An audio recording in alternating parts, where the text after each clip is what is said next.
Washington County Quorum Court is called to order.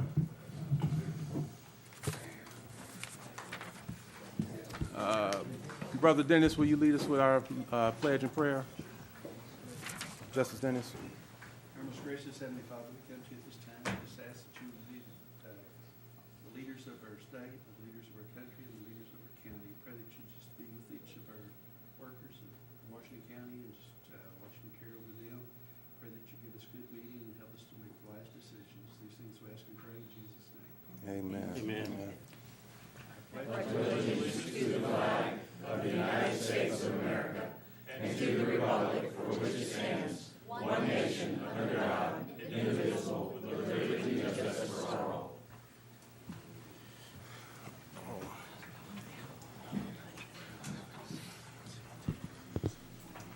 Well, good evening. Ms. Jamie, you go ahead and take roll call, please. Daniel Balls. Harvey Bowman. Here. Alicia Devens. Here. Robert Dennis. Here.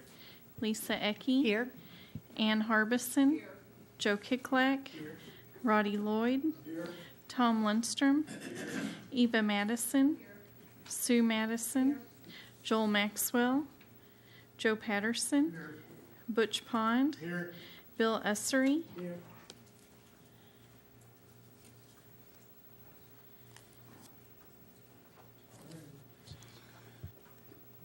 This time, we will open up for citizen comments. When you please come, please state your name and where you would city or county you're from. We'd love to have you. Welcome. And before you,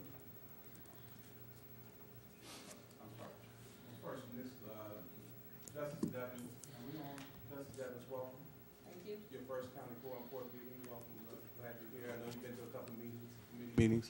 You've been to a couple of committee meetings, and we're glad you're here. Adoption of the agenda. Move to adopt the agenda. Second. It's been moved and properly second. All in favor? Aye. All right. Citizens' comments.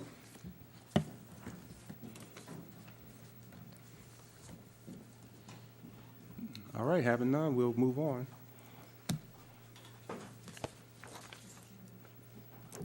Justice Madison. Thank you, Mr. Chair. I move approval of both sets of minutes. He said he was at approval of minutes. Aren't you on number Yep, 6? that's right. Okay. So I move approval of both sets of minutes, which I've read. All right, we have a first and a second on approval of both minutes. All in favor? Aye. Those opposed? Okay, we got our minutes taken care of. Is this the appropriate time for me to make my monthly motion to suspend the rules? Then I move we suspend the rules and read the ordinances tonight by title only. It's been moved and properly second that we read the ordinance and by title only. It's been properly second. All in favor? Aye. Ozark Transit, you're up. Thank you, Judge. How are you? I'm good. Good. Ladies and gentlemen of the court, my name is Jeff Hatley. I'm the Public Information Officer for Ozark Regional Transit. Here to start with the monthly updates of public transportation in Washington County. It's been a while since I've done just a regular report, so bear with me.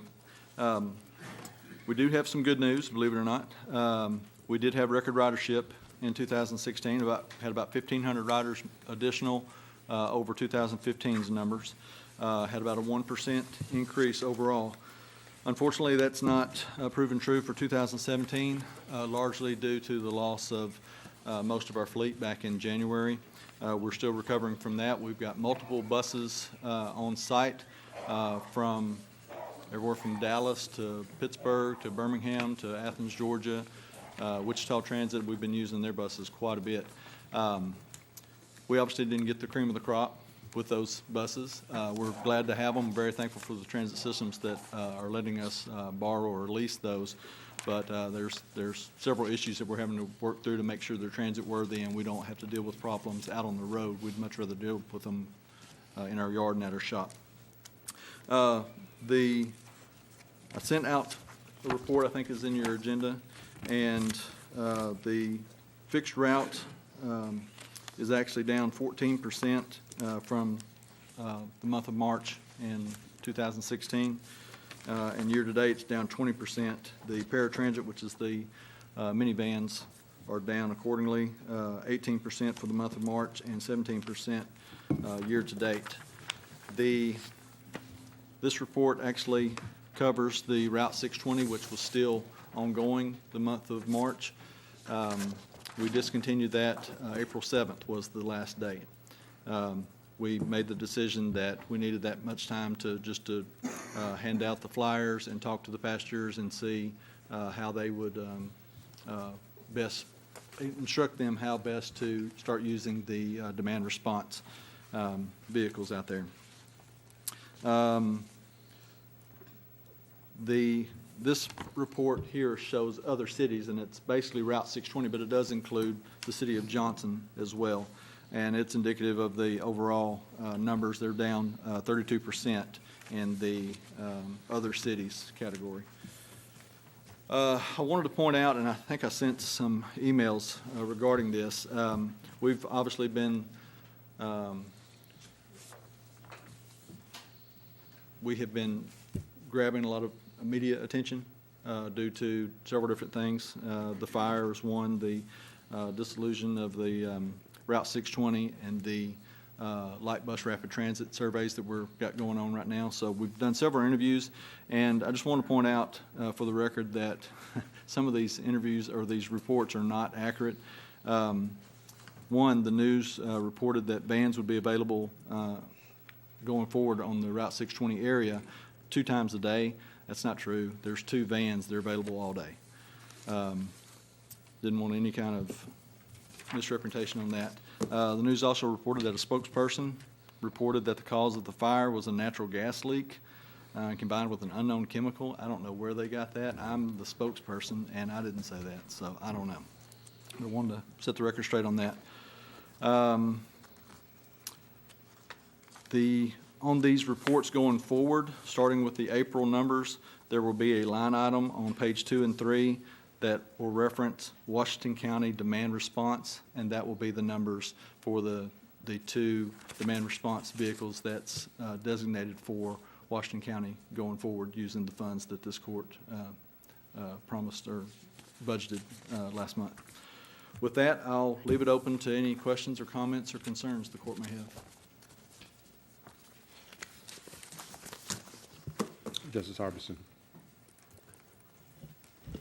Have you had any feedback at all on the demand response from those people that were riding on 620? Has there been any response to use those vehicles on the demand response situation? I've only heard one story, and it was negative. It's going to be an educational process. This particular passenger expected to be picked up and delivered straight to her location. I believe she was traveling to Springdale, I think it was a she. And that's really not the way it works. If it's possible, we can do that. But since it's public transportation, a person may share a ride with other passengers. In fact, that's what makes it most cost effective. And getting people from a long distance away to a destination, say in Springdale, from, I think she was traveling from Lincoln, there's a possibility that we would need to transfer her over to another demand response vehicle or possibly even a bus. When they schedule those rides, we start off with what time do you need to be there, and then we work it backwards with transfers and whatever else, depending on what else we've got going on, to designate a time to pick them up so that they can make all those transfers and make it to their destination on time. Does that include the return to their home or business that they start from? Yes, ma'am. On the demand response? Yes, ma'am. That's all. So you explain to them, if you're going to take them to the university lot and put them on another vehicle to go somewhere, you explain to them that, and they go to Springdale or wherever they need to go, and that when they get back there, then they will be picked up and taken home. Yes. Is that correct? Yes, ma'am. When they call and schedule the ride, all that is outlined at that time. Okay, thank you.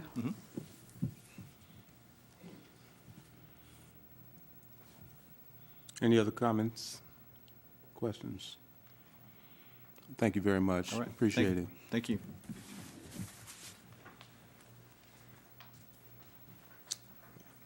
Next, we have item 8, Elkin Senior, Mr. Solo. It's the whole Meals on Wheels of Washington County. Oh, everybody, okay. All right. Well, welcome, come on.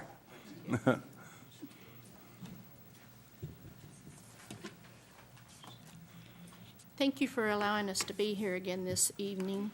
My name is Sue Parks. I'm the director of the Lincoln Senior Center, and with me is Linda Wilkie and Richard DeSoto, directors of Prairie Grove and Elkins. Because I am now a senior myself, I tend to forget a lot, so I've written everything down. May I just read it to you? Okay. A while back, we were here asking for your support in funding the Washington County Meals on Wheels program. At that time, we were told that you had voted a few years ago to eliminate all nonprofits from your support. We feel that the Meals on Wheels program is not just any nonprofit. Our program feeds the hungry. And sometimes the meal that we deliver at noon may be the only meal that senior will have that day. When I get a referral to go out and assess a senior to see if they qualify for the Meals on Wheels program, one of the questions I asked is their total monthly income, because that's part of the qualifying process. I am always shocked when I am told that their income is $500, $600 a month, and that comes from their Social Security benefits. I know the other directors have done the same thing I have done. I have personally paid a senior's water bill to keep it from being cut off. You know, you can live without food for a few weeks. You can't live without water. There's something wrong in our country when a senior has to decide between eating or paying the water bill or buying their medication. We may ask ourselves how that can be. I know I've questioned, why is so many people in our country living in poverty, especially in Washington County? I mean, this is Northwest Arkansas, Tyson's, Walmart, J.B. Hunt. I mean, we shouldn't have people starving to death. When I thought long and hard about it, I got to thinking about the age group that we're serving. The seniors we are now serving are those that went into the workforce in the 1940s, 1950s. That was a time when women didn't work. They stayed at home and raised their kids, took care of the house, had a hot supper on the table when their husband came home from work. So they had no income. The men at that age group in this area, they were cattle farmers, chicken growers, worked in factories. They made a living for their families, but that was about it. There was no 401k or extra money put in the savings account for the future. They were just hardworking men and women trying to survive. And for the grace of God, that could be any of us. I know my husband and I are certainly not in poverty, but he recently, about a year ago, was diagnosed with a disease that he can no longer work. So it's made a huge impact in our monthly income. So yes, other nonprofits are important, but we feel that feeding a hungry senior should not be lumped together in that same group. So we're here again tonight to ask you to reconsider your decision. We passed out a sheet that has a bunch of figures of what other county quorum courts are doing for their senior centers. And, they're giving their seniors a lot of money. So all we asked is just a little bit of help. We get out there every day We do fundraisers constantly. We're all doing 2 or 3 fundraisers a month. We apply for every grant we can get. We're doing all we can, but it's still not enough. And unfortunately, it's probably going to get worse in the future. So we would just like for you to think about it and maybe reconsider not putting all nonprofits in the same category. Would y'all like anything to say? I think that's about it, that we can, just would love your support. Okay, the only thing extra I'd like to add is the 6 senior centers in Washington County all serve around 200,000 meals a year. Half of it being our congregate, those that come into the senior centers, the other half being Meals on Wheels that's delivered. So you can see we're doing a lot out there. Thank you. Thank you. Let's go with the Justice Madison, Eva first, and then Justice Sue Madison. Thank you, Judge.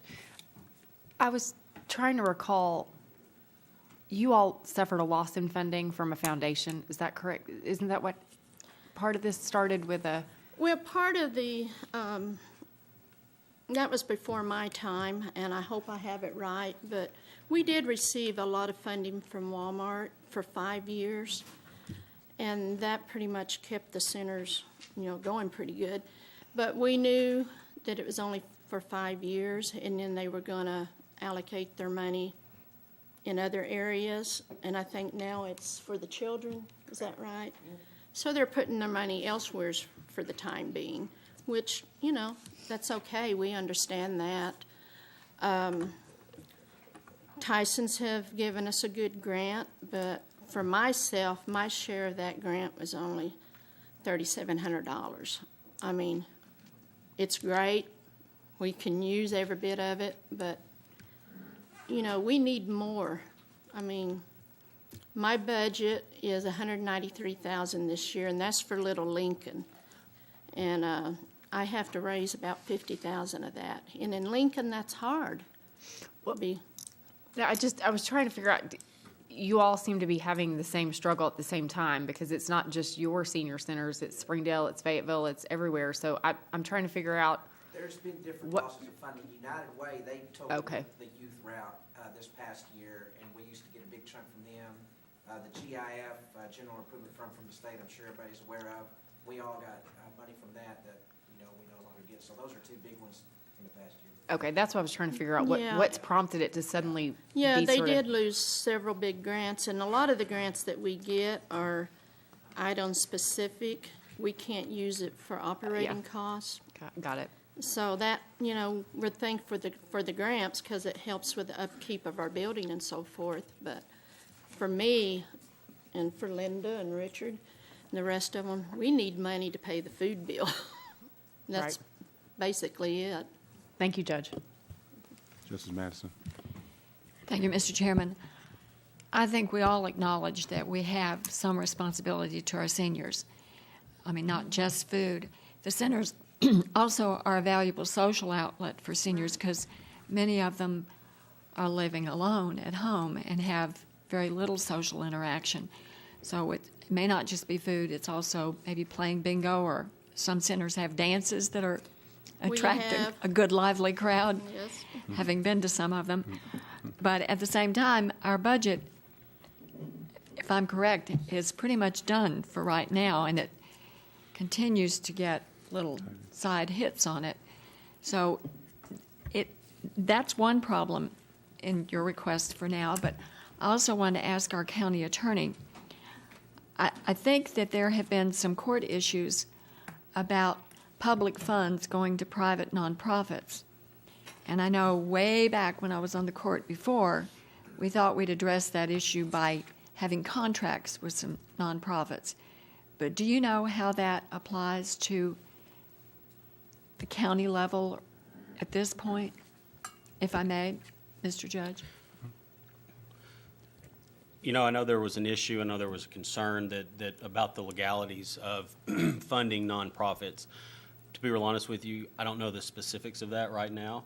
I'll be happy to take a look at that and then get some sort of memo or email out to the court and let you know exactly what I have found on that. And would you include in that a look at whether contracts are a viable option? Because personally, I do have some concern with just giving public money to a private entity because of we lose the ability to trace that money, I would think. But if there were a contract that here's for X number of meals over the next 12 months or biennium, that might be doable. But for right now, I think the situation is probably not good. Thank you, Mr. Judge. Justice Harbison. Y'all do a great job, and I'm really sorry about the shortfalls and that the other big places that you've gotten money have kind of dried up. But I think that everyone's going to have to make an effort to really get out there and put on the front page what Meals on Wheels does, because I don't think the general public really realizes that they're taking care of the elderly in this county that have paid taxes and worked hard, but they don't have the savings that some of the rest of us that came along later in the workforce. I don't, the GIF money, I think that this court needs to make an effort maybe to contact the governor and say, look, this is a good use of that money. It's taxpayers' money. We need to help the elderly in this state. Now, on the other side of that coin is that we cut our millage by 5/10 of a mil, which would help these senior citizens also, because they're not paying, the taxes they have in the past. Mm-hmm. But this is kind of a two-edged sword in that, I think everybody on this court will get out and try to help you find funding and to publicize and get the word out there. But I don't know at this time that we have the funds to be able to give to nonprofits. You're very deserving, and if we can come up in some way, but I think we need to be talking with our legislators, and this GIF money is some money I think that could go for Meals on Wheels. Thank you. Thank you. We appreciate that.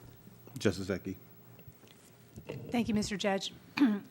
Let me ask you, what other partnerships do you have? I know you no longer have those two big ones, but do you have partnerships with churches?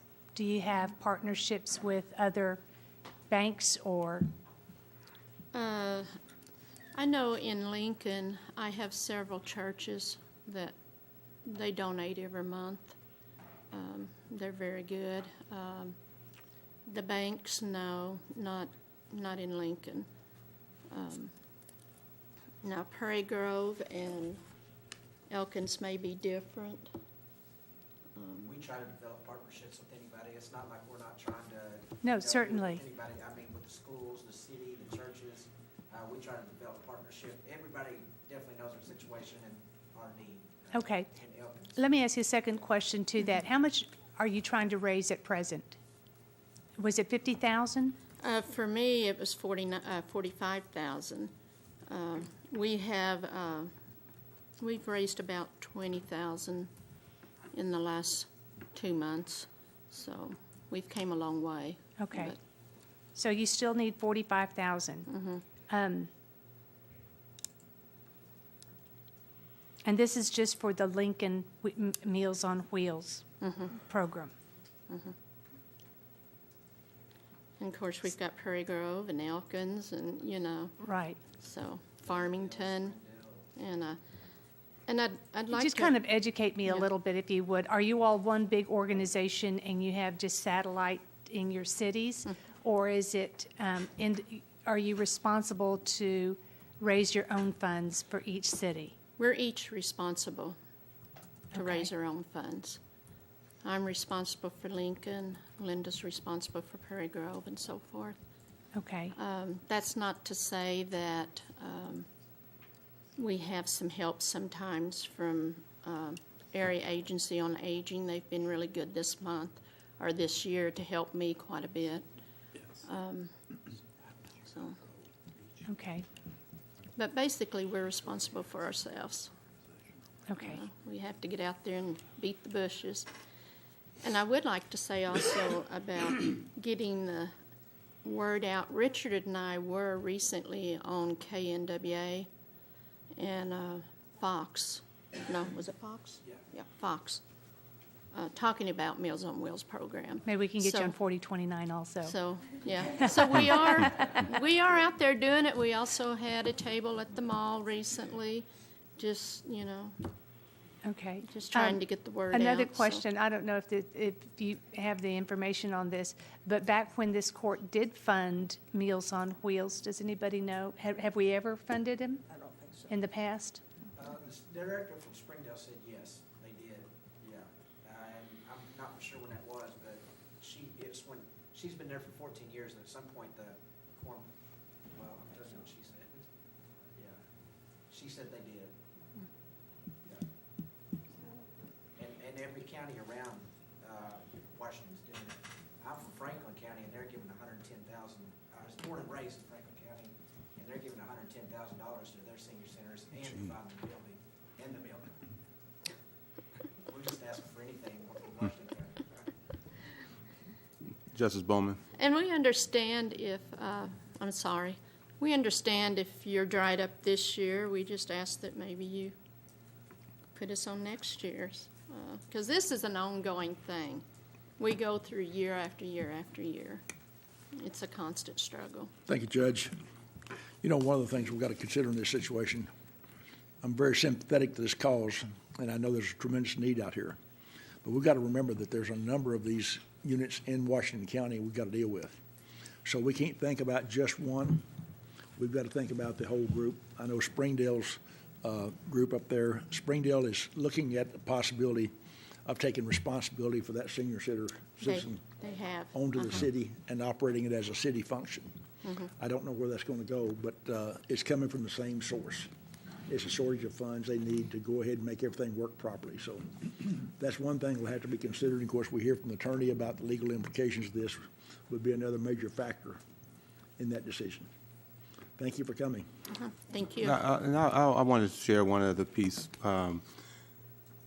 Years ago in the late 90s, the Northwest Arkansas, well, it was the American Red Cross, and they had various Red Crosses in all the cities, and each Red Cross was going through the exact same, just like the Meals on Wheels.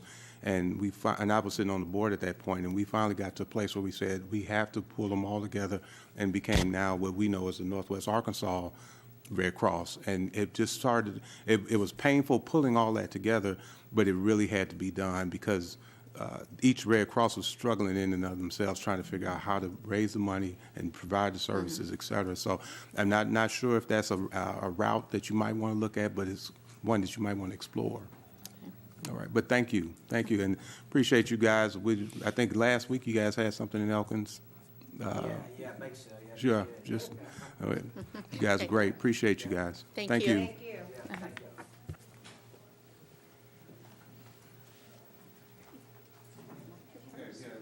item number 10. Item number 10, ratification letter of Mountain Cars. Oh, a judge's report. I guess that's me. Let's skip right on over that. We have been, since the last judge's report, and I think we only had a couple items, that was our new board member, Justice Pine. You talked about your new librarian coming on board there. I appreciate that. We welcome again Justice Devins to the court. Welcome again, and you're in good company here. Anything we can do, and I'm sure you already have some calls and support from your committee members, but again, welcome to the court. Thank you. I'm glad to be here, and I'm looking forward to working very hard with everyone to make our county and area better. Excellent. I will say that Washington County has, your sister runs the juvenile detention center up in Benton County. but she used to work for us here in Washington County. So I feel pretty good about what we're doing in our juvenile detention center and growing and developing people that they can go run another county. Right. I still think that Washington County, though, is a little better. I'm just saying. I'm still here. Yeah, exactly. A couple of other items I want to share. If you haven't seen the new website, the county's got their new website up and running. And so if you go to www.co, which is county.washington.ar.gov, you'll see our new website, .us. We also just put up our newsletter. And our newsletter is an opportunity for us to interface with the county as well, sharing the things that we're doing in the county. And you go to that newsletter, our first edition will be in April. It's already out there, and we kind of highlight a couple of things that's going on in all the departments across the county. The animals, for example, just last month, they rescued probably over 50 dogs, which is probably a high for them, cats and dogs that they've been able to take care of. Our roads department has been prepping and planning for our season. We have an aggressive plan of getting about 60 miles done this year, and we did all the prepping, all the planning, and we just got some new equipment. This week we started our kickoff. We've probably done right at about 3.5, 4 miles of roads just this week. So we're really excited about what they're doing. But we had to prep and get a lot of things in play prior to that, and so this week kicked it off, and so we're excited about that. Our veterans have had a lot of movement going on. We've had last month 2 of the senators in to visit with our veterans in the area. We had another one come back in. Senator Cotton came back in to visit with our veterans. Last year in March, we served about 30 veterans. This March, we served 120 veterans. So we're really moving the needle on that, and I think the word of mouth is getting out there. We haven't done a lot of anything as a way of promoting and all, but the veterans know they're centralized over there, and so we got a lot of traction, a lot of movement. Officer Medina has done a phenomenal job. In fact, the state director for the Arkansas Department of Veterans Affairs has come down, and he did a tour, and he was just blown away, and he really sees this as going to be one of the models for the rest of the state in the way of service and the way of taking care of our veterans. So, again, our team is moving well on there. Our buildings and grounds team has been really moving hard. We're working through contracts and renegotiating contracts. We're getting ready to go through an energy audit so we can go through our buildings and really see where we can really find some savings, in particular in our heating and ventilation systems. We got a lot of older buildings and a lot of old systems. And so how can we go back in and figure out how we can craft and draw some savings in there. Our HR team has been continuously working with our committees and our Justice Ecke and the personnel team, working through the updates of our personnel manual. I know Justice Madison has been working with our elected officials, going through the budgets. And I think Ashley Farber and the comptroller team will tell you we just did something starting every month. Our entire departments are walking through their budgets with the chief and myself and the comptroller, just making sure that we're on track. We're finding ways that we can kind of, again, work through and kind of find those efficiencies as we move toward the budget season. Our elected officials continue to move, and I know they're all judiciously working through their business as well as their budgets. We had a meeting again earlier this week, and again, this is our 3rd meeting where we pull all elected officials together just to kind of talk about the county and what can we do with the legislation session just ending, how is that impacting our business, and how will it impact our business going forward, in particular our budget. I see Sheriff Helder here. Appreciate you, Sheriff Helder. Any comments that you want to share, let me know, and we'll make sure you get up here and share that. Mayors, we end up having probably 10 of maybe 13 mayors in 2 weeks ago just to visit and, again, talk about what's going on around the county. So our newsletter is obviously to talk about what we're doing in the county, but I wanted to bring the mayors in and start talking about what they're doing around the county in their towns. And so our next newsletter and going forward, we'll always talk about not only what we're doing as the county employees, in the county, but also to kind of highlight a couple of things that's going on around the county. When we talk about our business, we're talking about the total county. So the mayors really enjoyed getting a chance to come in and talk about what they're doing and how they could really work with the county and how they can figure out how we can serve them better. I think it was Elkins, they were just here, mayor's talking about a bridge that he has, and we don't have equipment, but we need to take care of a bridge. And again, can we figure out a way to maybe go out and at least help them look at it? And those are the types of things that if they didn't come and share with that, and how can we, again, bringing them all together helps us do that. So we were really pleased with having the mayors come in, and we'll continue to do that as well. We had 3 audits. We had our grants. I think I shared with you in February, we were going through an audit. The audit results have come back from our CPAs, Frost, and they've highlighted the fact that there were no deficiencies in our grants department, so we were pleased with that. They did note that we need to probably improve in our file maintenance. We really had to struggle to pull a lot of information and data together for the audit, for the grants, but we were able to do that and get them exactly what they needed so they can go and complete the audit. So we feel real good about the fact that we had an audit come through and it's clean for 2016 on our grants, and we're working through our file maintenance development. We also are going to make sure that we have our new players continue to get through their training so they can continue to serve our employees and our other departments in the way of serving grants. We had our audit done on our JDC, our Juvenile Detention Center. The Arkansas Department of Human Services come in, and again, no deficiencies in our Juvenile Detention Center. So again, we feel real good about what Jeannie Mack and her team is continuing to do over there. In fact, Jeannie Mack's team is being looked at for a national award, and again, she does a phenomenal job over there. And so the National County Association is looking at our Juvenile Detention Center as, again, a model. If we talk about what we said when we came on board, we want each one of our departments to be a model that the rest of the state looks at and says, I want our grant department to be like this grant department in Washington County. I want our road department to look like the Washington County Road Department. We want all the other counties to look at what we're doing, and our JDC is one of those areas where they do a phenomenal job. Our Emergency Operations Center has done a phenomenal job. We had our dispatch week last week where we honored and recognized our dispatchers around the county. And so, again, John Luther continues to head that up and do a phenomenal job. So that's just some of the things. The last audit that we did, we had a audit on our IT division. And again, it was more of an assessment, if you will. And again, just to give a lay of the land of what we have in our IT division. And in short, they haven't got the report back in, but in short, it was really 2 things. One, the centralization versus decentralization, and the economies of scale. How do we do more if we centralize it, or do you continue to push it out and let everybody do their own piece of it from a decentralization? And there's pros and cons to both, and so we're going to be going through that and working through some of the findings in that IT assessment. I had one other piece, and I need to share with you, and I was taken back, but our Justice of the Peace, Roddy Lloyd, will be resigning from the court. He's moving out of the district, and I have his letter here, and I won't read it, but again, I want to share. Thank you very much for your service. It's my report, but again, if you have anything you want to share with the court before you. Thank you, Judge.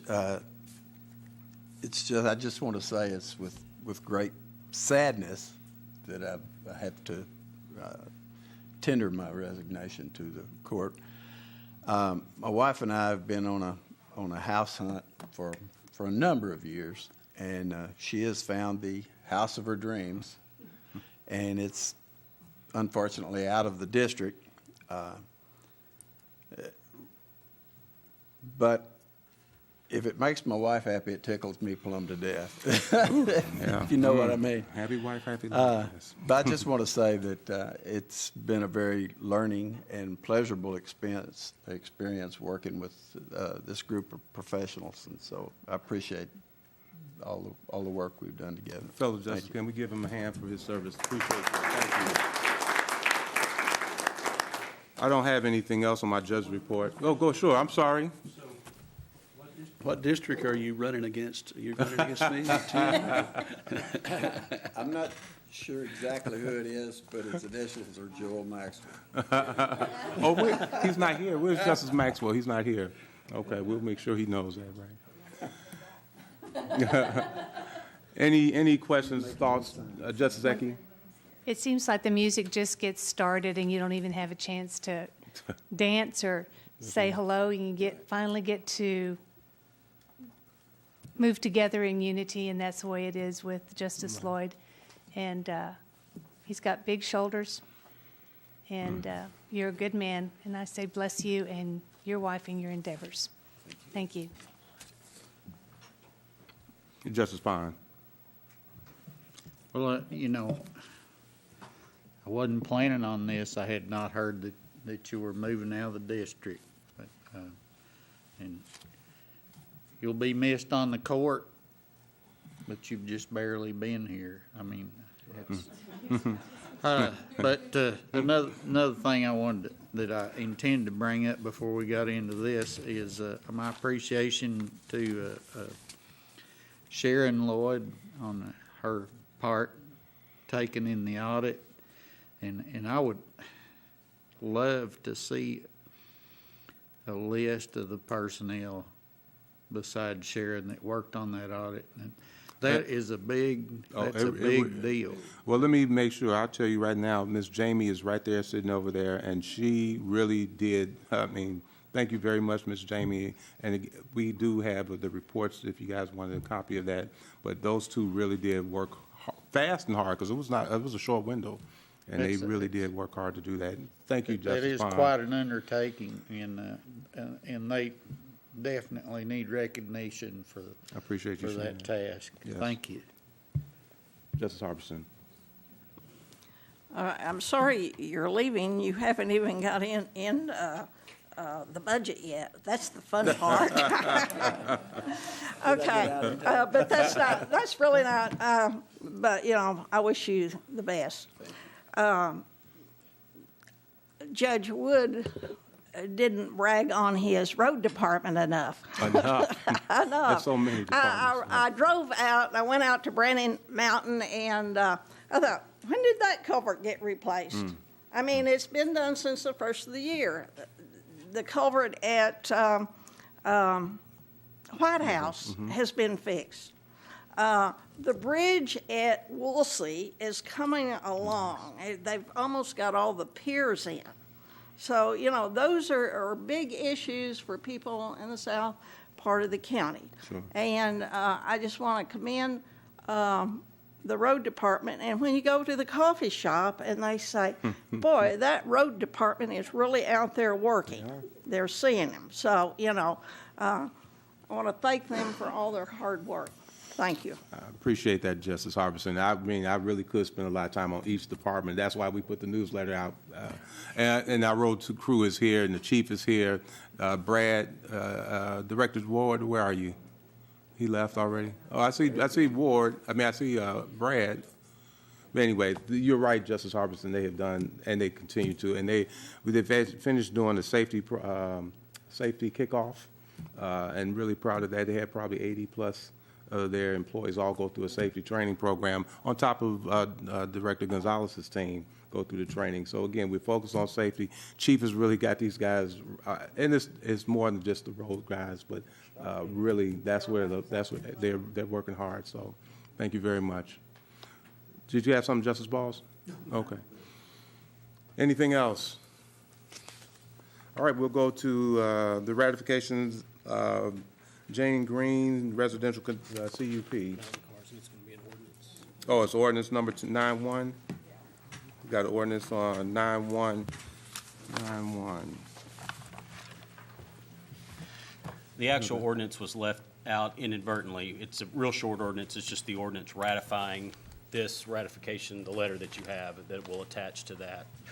And so we need to pass, you have to pass an ordinance is required to ratify what the planning board has done. So we approve the. Well, I have a point of order. Okay. How can we pass an ordinance? I realize we suspended the rules to read them by title only, but now we can't even read it at all, right? I mean, I can read the ordinance title. You do have a title. I can read I'd be happy to read the entire ordinance if you want me to. It's No, real- I thought you said we didn't have an ordinance. No, it didn't make it in the packet. I have the Oh, ordinance okay. here ready to Okay, go. good, okay. Go ahead and read the title. Okay. The title of the ordinance will be an ordinance ratifying a conditional use permit granted by the Planning and Zoning Board. All right, and so we'll do a roll call vote on that one. I make a Okay. motion that we pass 9.1, and it's an area, it's in my area, it's a car lot south of Greenland. There were a couple of complaints, but this has always been commercial area where it is, and I did testify that, that it wasn't a commercial area, and therefore, that I would approve this ratification of this cup. So I move passage of 9.1. Second. It's been moved and properly second. Comments, Justice Pine? Is that a very long ordinance? No, sir. I'd like to make I'm just saying, and I'm not gonna make a great big fuss over it if we don't, but could we please read that ordinance? Absolutely. Since It's short. It's short. It's really Okay. short. So the title, an ordinance ratifying a conditional use permit granted by the Planning and Zoning Board. Whereas the Planning and Zoning Board granted a conditional use permit on March 2nd, 2017 for mountain cars. Now therefore be it ordained by the Quorum Court of Washington County, Arkansas, Article 1, that the conditional use permit for mountain cars granted by the Planning and Zoning Board is hereby ratified. Okay, so it's been moved properly second. We had another comment, Justice Madison. Yes, thank you, Mr. Judge. I wanted to ask if we could please hear from the planning director about the negative comments, because when I read through this in the agenda, I mean, I didn't know what J.P. Harbison was going to say, but I was inclined to vote against this because agricultural and single-family residential zoning is quite a leap to a used car lot, and it troubled me greatly. So I'd like to know if we could have our staff tell us what the objections were that were raised by neighbors. Justice, Director Kimbrough.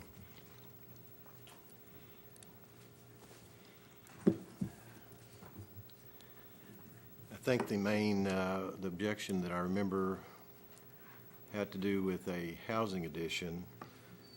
I can't recall the exact street, but it was adjacent to, but on the other side of the highway from where Mountain Cars was. And it had more to do with the lights, the noise, and there are a number of conditions before this conditional use can be, completed. And some of those conditions have been met, but not all. Okay, I think there was a restriction on any kind of loud music or There was. flapping banners or, It's a lengthy one, and I have Okay. them here, but okay, were both the complaints essentially from the same neighborhood? I believe so. That's correct. Okay, and it is across the highway? Yes, ma'am. And they're not here, okay. But I'm grateful for J.P. Harbison's explanation. Thank you, Mr. Judge. Okay, Justice Harbison. This piece of property has been a piece of commercial property probably for 40 years. There's a salvage yard next door to it. On the other side of it is a closed antique shop, flea market that's up for sale. It hasn't been open for several years. On the other side of the J&L salvage yard is a storage unit. You really can't see the storage units because there are a lot of trees there. On down is the highway is another storage unit. Next door to that storage unit is an auditory shop.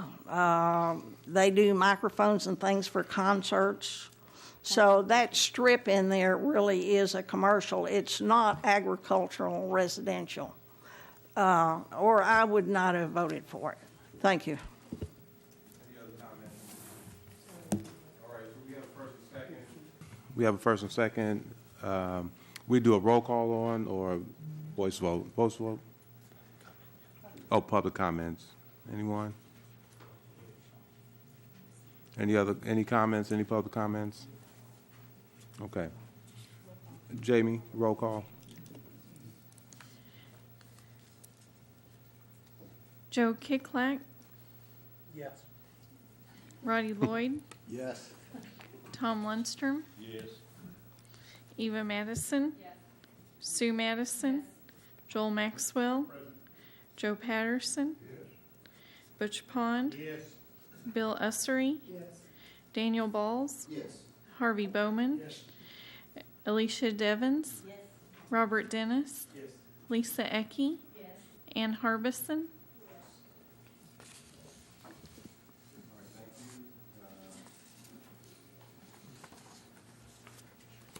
Need a motion to suspend the rules, or are we gonna go ahead and, we already did that at the very beginning, so follow up. All right, so we're going to number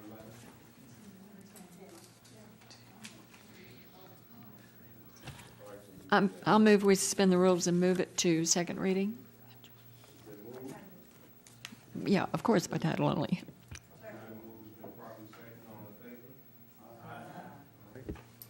An ordinance ratifying a conditional use permit granted by the Planning and Zoning Board.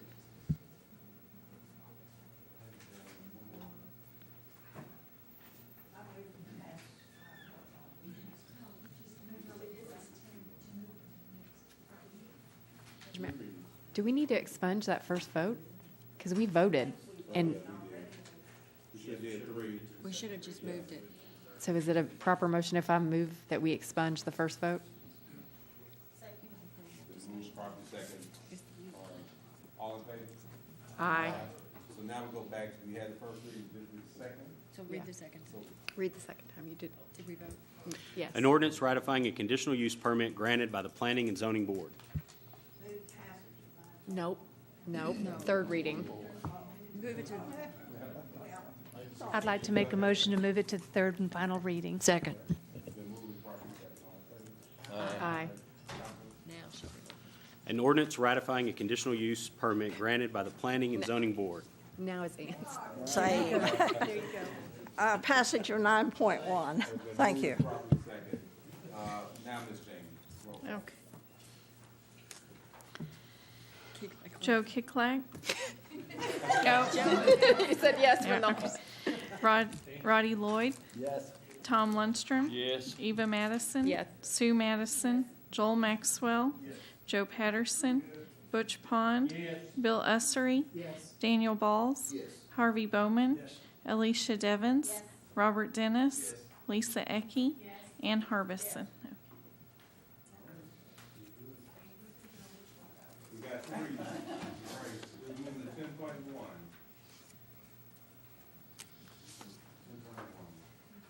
That's the Van Green Residential, PUP. I'll move we read it for the first time, by title only, of course. An ordinance ratifying a conditional use permit granted by the Planning and Zoning Board.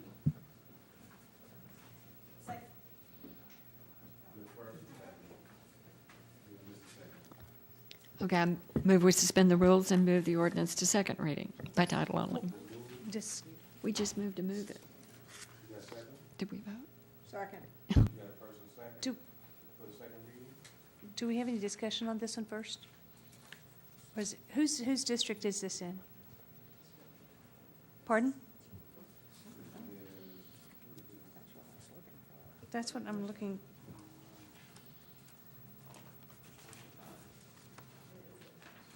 Palmolive, Committee of Justice Dennis, County Services. County Services.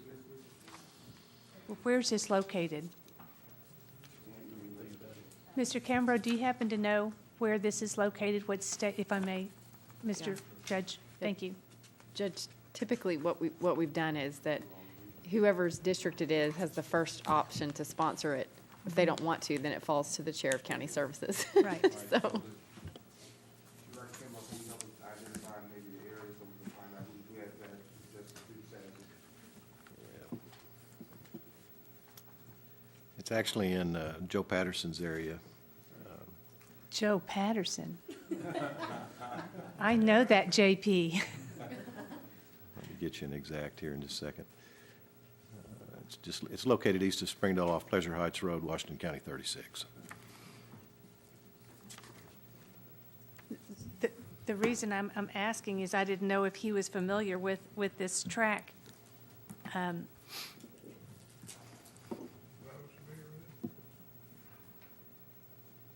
Because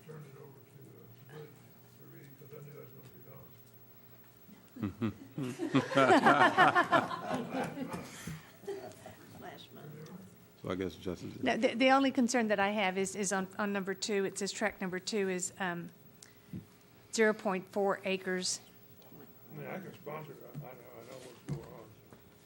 Sort of, just trying to keep up with it. Is that real tiny? Is this a tiny house? Half an acre? A little less than half an acre. It's just a lot split? Okay. Thank you. That's all the questions I have. All right. Right. You want to move forward, the reading? Make a motion to move this on. It's been moved and second, and we go to a second reading. Of all in favor? Aye. All right, now we're on the third reading. An ordinance ratifying a conditional use permit granted by the Planning and Zoning Board. All right. It's been moved, properly Third second. reading. And so we just go ahead and go to roll call, Ms. Jamie? Oh, public comments. Any comments? Any comments? Any public comments? It was. All right, Ms. Jamie. Make a motion to approve it and pass it on to the full court with due pass recommendation. All in favor? Okay. Yeah, we're going to roll call. Ms. Jamie. Joe Kiklak, What's the motion on the floor? The passing of 10.1. Joe and, I seconded it. Joe made the motion. And it's on its third reading now? it's done. Yes. Roddy Lloyd, Yes. Tom Lundstrom, Yes. Eva Madison, Sue Madison, Joel Maxwell, Yes. Joe Patterson, Yes. Butch Pond, Yes. Bill Ussery, Daniel Balls, Harvey Bowman, Rick Cochran. Oh, I'm sorry. Alicia Devens. Yeah. Robert Dennis. Lisa Ecke. Ann Harbison. Okay. Are we, Justice Madison? Thank you, Finance Mr. report? Judge. Mhm. Yes, we have several ordinances that came out of the Finance and Budget Committee. 11.1 is the first. This is, and Ms. Farber could not be here tonight because she had a baseball activity with her child. I told her not to worry about it, that I could cover it, so don't ask me too many hard questions. But all of this came through the Finance and Budget Committee last week. But 11.1 is a cleanup ordinance. Pretty routine, so I would move to pass 11.1. Been moved and properly second. All in favor? Wait. Public comment and then a roll call. Public comments. All right, move properly second. Ms. Jamie? Roll call. Joe Kiklak. Yes. Roddy Lloyd. Yes. Tom Lundstrom. Yes. Eva Madison. Yes. Sue Madison. Yes. Joel Maxwell. Yes. Joe Patterson. Yes. Butch Pond. Yes. Bill Ussery. Yes. Daniel Balls. Yes. Harvey Bowman. Yes. Alicia Devens. Yes. Robert Dennis. Yes. Lisa Ecke.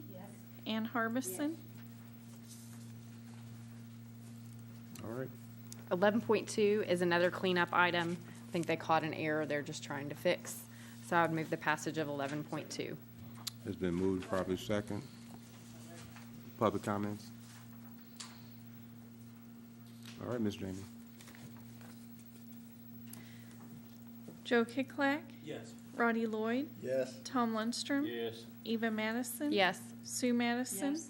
Joel Maxwell. Yes. Joe Patterson. Yes. Butch Pond. Yes.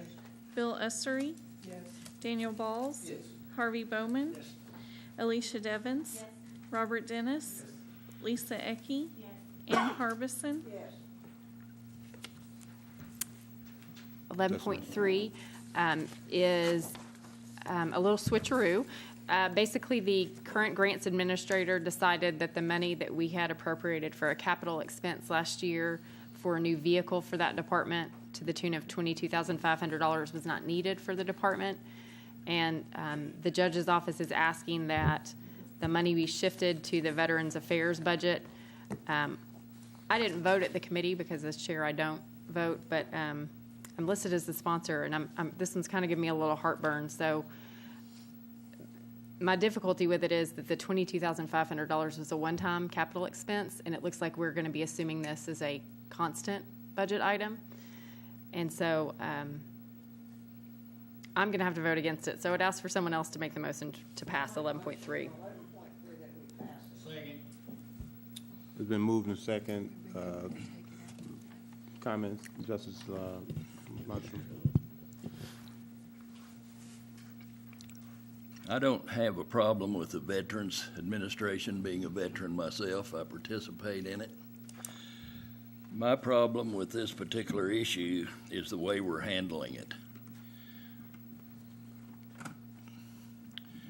We went and got a building, and I think we spent about $15,000 on the building, which money came out of somebody's budget, I guess Dwight's. Now we're looking for $22,500 more, which is coming out of another line item in another department's budget. And I share the same opinion as Justice Madison does, that this money is going to be required next year and the year after, et cetera. I would not be surprised if the part-time employee in this ordinance here for this year will be asked to be a full-time employee next year. So this is likely to grow. I would just like to have seen this all brought through the normal process, brought to the Finance Committee, the Budget Committee, so we all know exactly what's going on, and we're not paying for stuff that we may not have the money to pay for later. What if we end up with a new grants administrator and she wants the car, or he? Then they're going to come and want another $25,000 or $30,000. So I just don't, I'm more put out with the way it's handled. The amount of money is relatively insignificant as far as the money is concerned. But I would just like to have seen it brought through the normal financing process, so we all have our normal say-so in it, et cetera, since the budget and control of the finances is our main responsibility. So I'm going to vote no on this myself tonight, although I expect it to pass, but just to voice my opinion that this was not done properly. Thank you, Judge. Justice Pine. I don't mean this in any way to be contrary with anybody else on the court, but when we have issues that come up like this,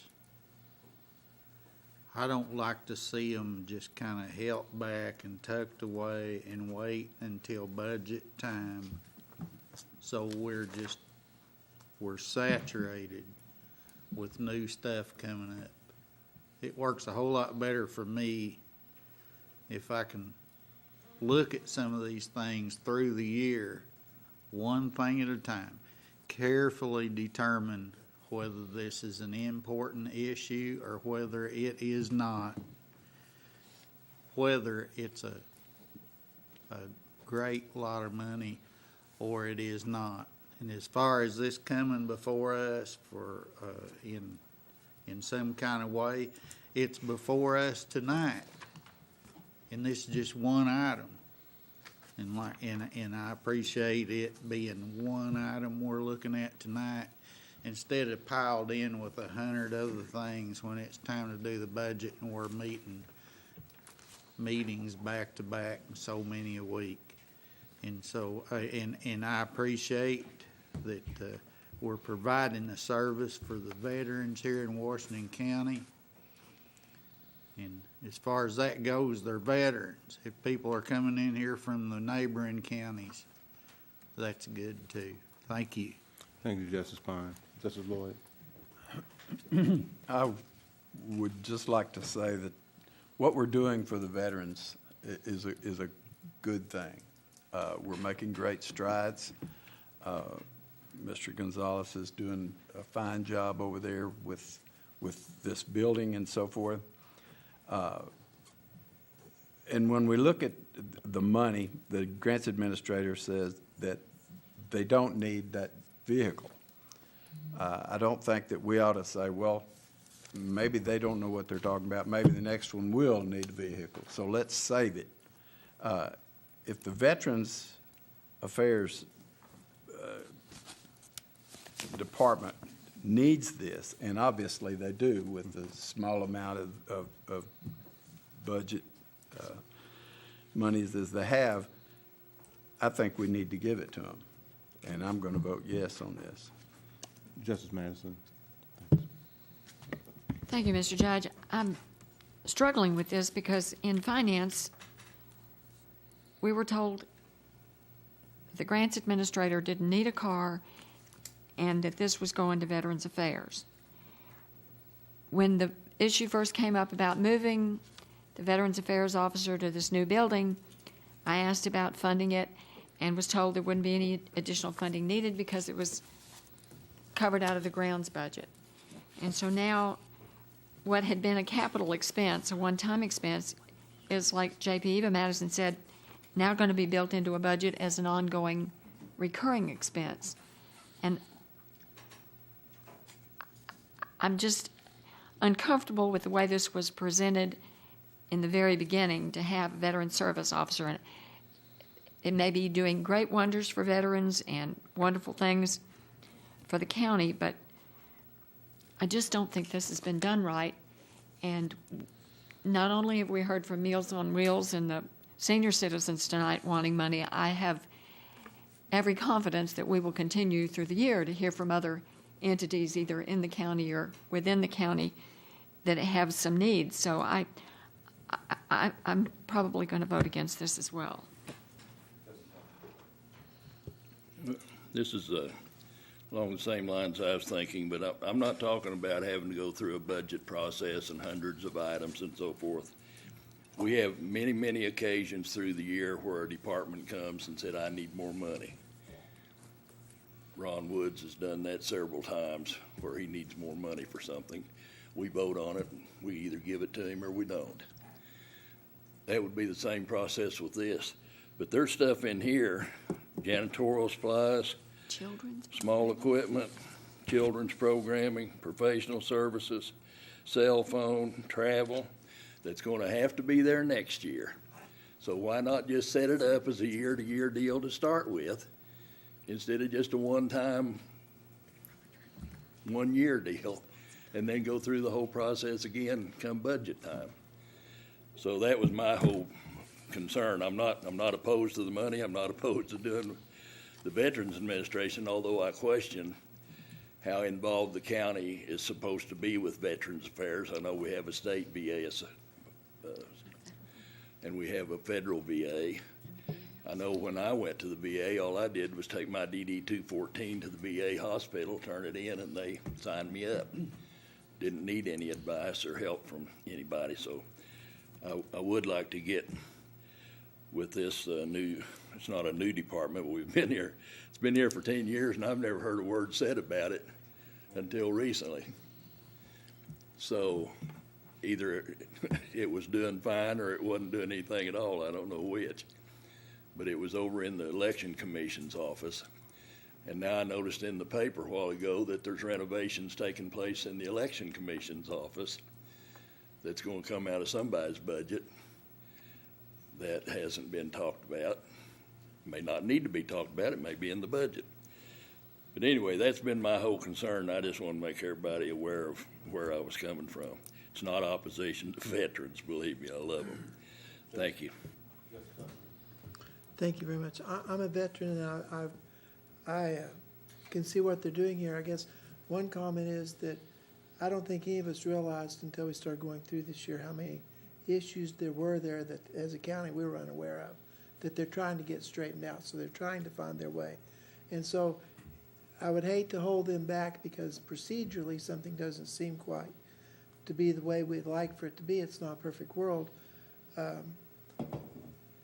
And as far as if this is what they need right now, and we're able to move the money from one place to another to satisfy it, it makes perfect sense to me. that we're trying to bring that back to where it should have been all along. And then when budget times comes, then we can deal with next year and the year after year after year, once we get through this. And so I'm going to be voting for this. Thank you.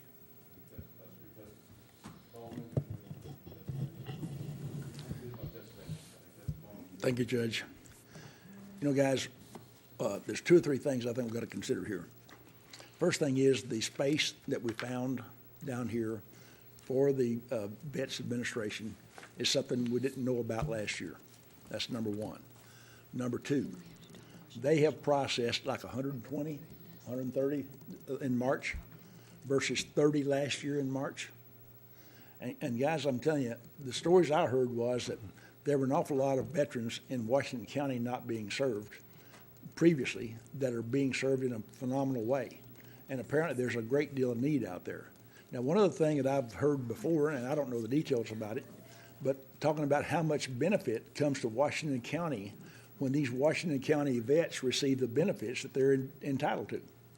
If we're talking about, say, 90 vets getting additional benefits, we're talking about bringing a lot of money into Washington County.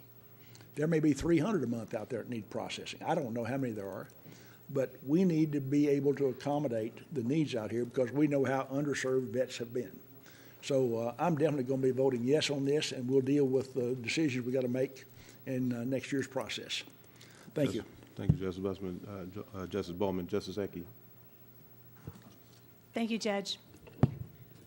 My question is, one, if we can amend the ordinance to a one-time transfer of money from the grants administrator, which is $22,500, to the Veterans Affairs is a one-time. And when I look at these line items of expenses, is there a one-time expense at the Veterans in the Veterans Department that they can use that capital outlay, saying, okay, we're going to use this one time only, and their budget for next year is their budget for next year, and it doesn't include the part-time, the janitorial, the cell phone, the travel, or any of these line items. I think we need to give them this money, transfer it over to them, but I agree with the cautions that have been raised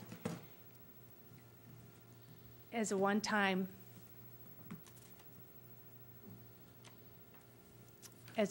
transfer of money. I think it should be a one-time accepting of that money, and whatever your budget is for next year is your budget for next year. And it needs to go to something more of a capital item as opposed to employment and expenses, operational expenses. So that's the comment that I have to make. So at present, the way it's drafted, no, but if we can amend this to a one-time only from the grants to the veterans, I would support that wholeheartedly, and I support them wholeheartedly. Thank you. Counselor and then Justice Harbison. This is a one-time grant. It's not a recurring. It's just this one time in 2017. But we can't restrict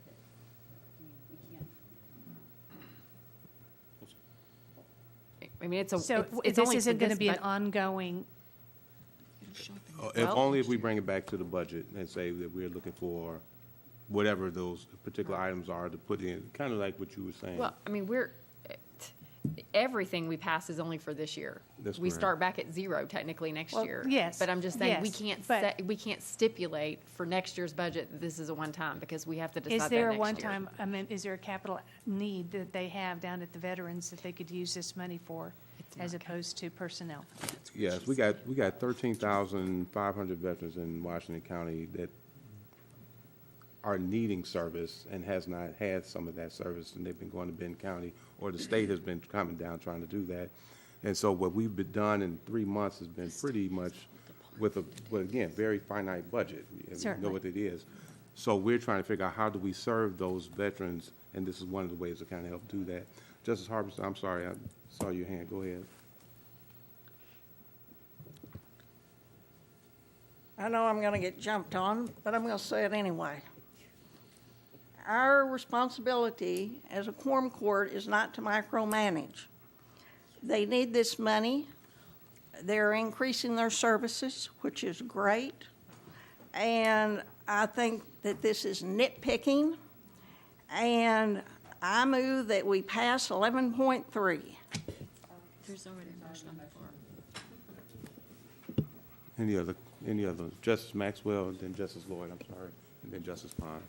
Thank you, Judge. I think there's probably two questions to consider here. One is, did the Veteran Service budget need some additional funds to do some additional services? But I think the part that has me pausing for thought a bit is that whether we like to admit it or not, we set the rules of engagement sometimes, and our elected officials and department heads cue off of us, as they should. It's not a bad thing on their part. I think it's a very wise thing on their part. But we set the rules of engagement, and then they follow suit after that. And my concern with this is, it's only $22,000, but as several people have alluded to, I suspect it will fall along the lines of all the rest of the expenses, that every year this will just get rolled in because, as you mentioned, we don't micromanage. We will just approve salaries, we will approve janitorial supplies, we'll approve all this stuff kind of en masse, and it keeps rolling forward.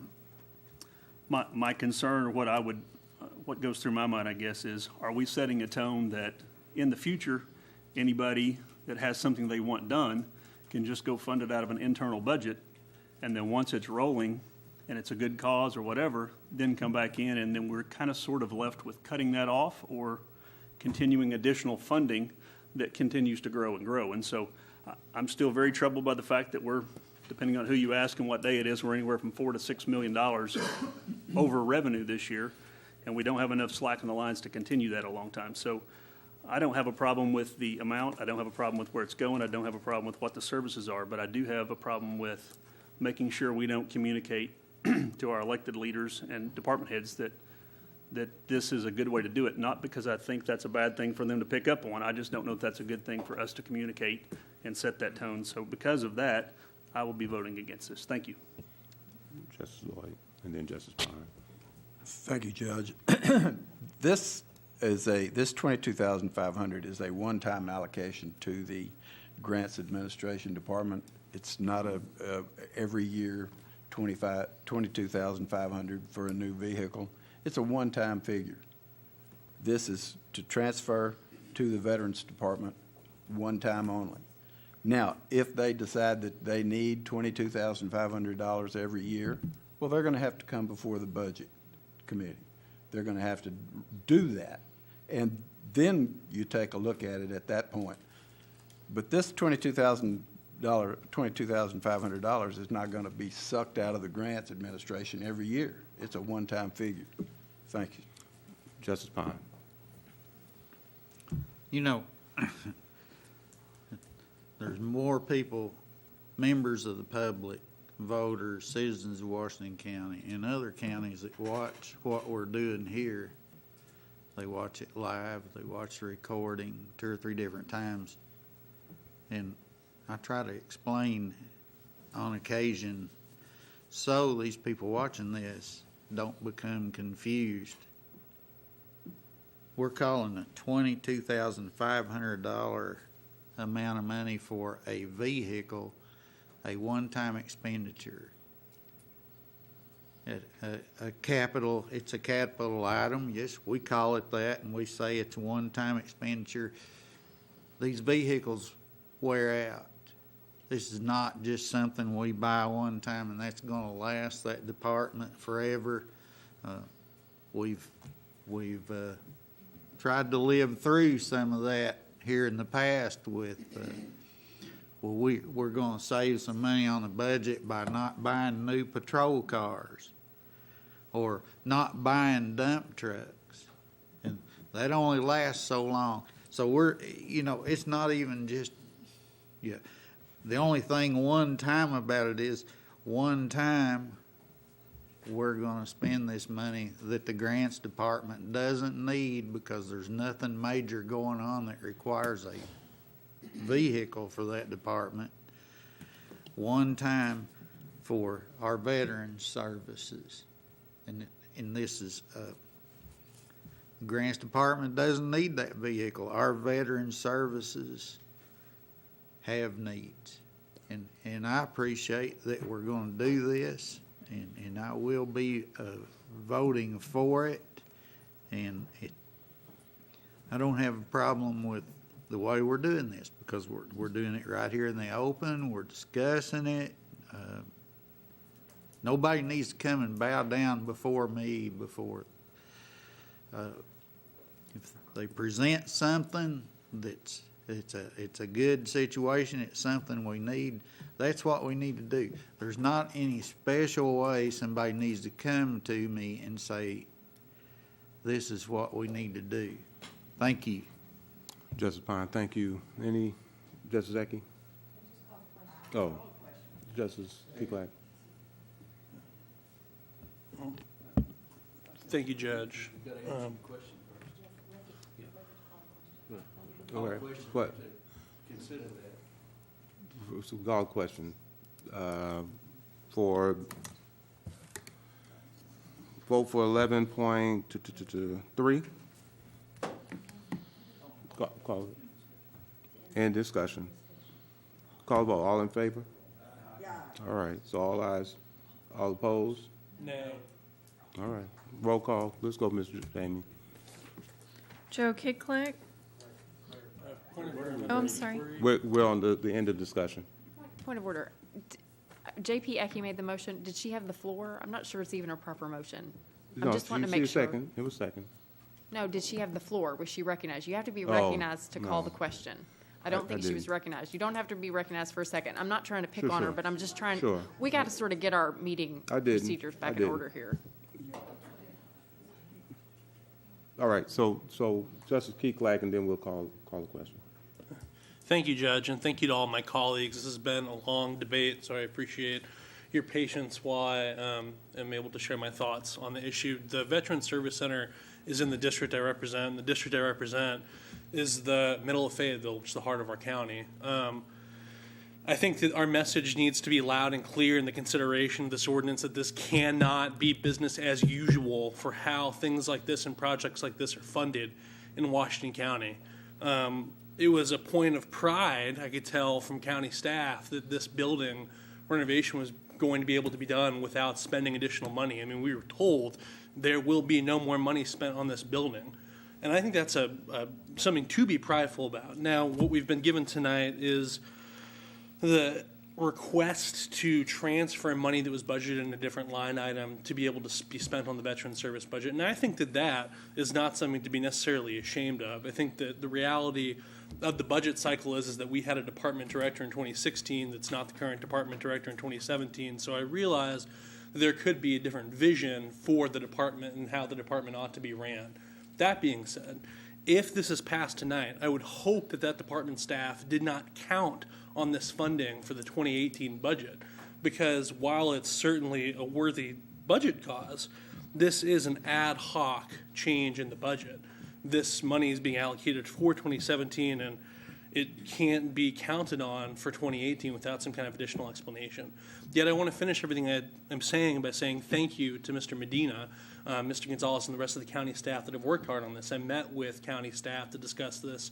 I toured the facility, and I feel strongly that the request that they've made is not abundant in what they could actually use in the facility. Now, it's unfortunate that it was not budgeted in the 2017 budgeting process. However, I am confident that what they're requesting is actually something that could serve veterans well, and it's not just some kind of broad expenditure that will be, saying it's benefiting veterans, but we're really not doing that. I think that these things, they have P-card requests in mind and what to buy, and they're waiting for the expense to be approved. I've been long-winded tonight, so thank you again for your patience and my listening.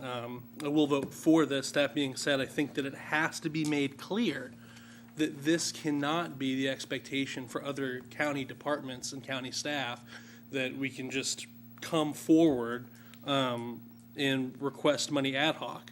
That being said, I don't think that Mr. Medina didn't have a plan in mind when he spoke to us. I think that if he didn't have a plan in mind, we would have had this request in February and not in April. And while it is slightly jarring, especially to members of the Quorum Court that have much more experience than I I understand and can get behind this request because it does seem, at least in the few months that it's been taken to have the conversation and then get to the quorum court, like this money will be spent adequately and that no more money than will actually be used adequately is being requested. Finally, I just want to make clear that this cannot be counted on for 2018. It has to go through the budget process and be defended like every other county expenditure will. The quorum court is the guardian of the fisc, and I know we all know that. So thank you again, Judge, and I yield the rest of my time. Excellent. Thank you, Justice Keeklak. Justice Ecke, you called the question. Do we have a second to close the discussion? It's been called the question. It's been motioned properly second. And we'll go ahead and hit the roll call. It's been called. The question. The question's been called. Go ahead, Justice Jamie. Joe Kiklak, Yes. Roddy Lloyd, Yes. Tom Lundstrom, Yes. Eva Madison, Mm-hmm. Sue Madison, Joel Maxwell, Joe Patterson, Yes. Butch Pond, Yes. Bill Essery, Daniel Balls, Harvey Bowman, Alicia Devens, Robert Dennis, Lisa Ecke, Yes, with the grievance that I didn't realize that J.P. Patterson wanted to make a comment. I'm sorry. Ann Harbison. All right. So now we have looking for a motion on 11.3, 11.3. There's a motion and a second. Who had the motion? I made the motion. Who? Justice Harbison made the motion. Did we have a second? It was Miss Ann, Miss Harbison, Justice Harbison. We have a motion? Yes. All right. All right, got a motion. And it's been second. Ms. Jamie, roll call. Public comments? Sheriff? No? Okay, Jamie. Joe Kiklak, Officer Medina, you want to make a comment?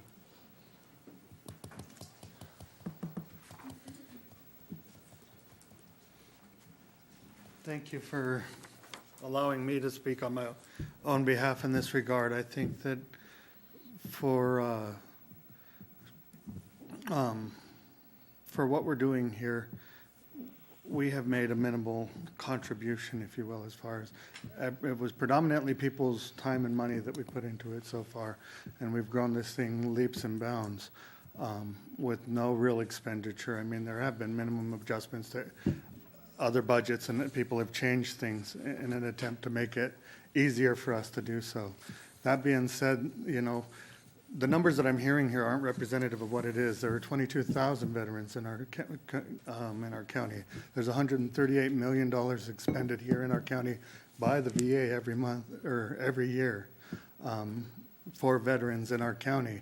Yet my budget, other than wages, was $3,000 for the last year. Whether coming to the board to try and to rectify that was, of course, my first line of thought, but we discussed it as a team and we decided that there were other ways to go about it, that we didn't want to jump to conclusions, but we also didn't want our veterans to sit, have a veteran service officer who's going to sit on his hands for another year waiting for change to happen. And this is something that is important to me as a person, as a veteran. And, hearing the stories that I hear every day, these veterans do deserve it, and it should have always been a bigger expense than it is now. Justice Lundstrom said that he didn't have any help in getting his claim. However, I've had many veterans already that have had small adjustments to their claim, literally 1 to 2 words, where they got denied a claim because, just today, a veteran got denied a claim because he claimed something and they said, well, it wasn't connected to your time in Vietnam because that's not a direct, what they call presumptive, meaning that it was specifically caused by the disease that he had. But all we did is put the word secondary in there, and I'm 100% confident that because he had diabetes, his diabetes directly caused his stroke, and he is unable to function now because of that stroke, which was related to his time in service. Veterans who file claims like that themselves, I'm sorry, are having trouble getting these claims through, and that's going through. Officer Medina, we got to have you wrap that up. Yes, sir. We hit your time. Okay, well, I All right. appreciate you. Thank you, Officer Thank you. Medina. Any other public comments? All right. Joe Kiklak, Yes. Roddy Lloyd, Yes. Tom Lundstrom, No. Eva Madison, Sue Madison, Joel Maxwell, Joe Patterson, Butch Pond, Bill Essery, Yes. Daniel Balls, No. Harvey Bowman, Yes. Alicia Devons, Robert Dennis, Yes. Lisa Ecke, Ann Harbison,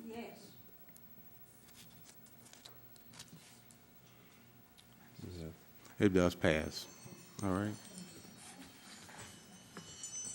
11-4, oh, go ahead, Ms. Justice Madison. Thank you. 11-4. She's trying out every ringer on her phone right now. Okay, 11.4.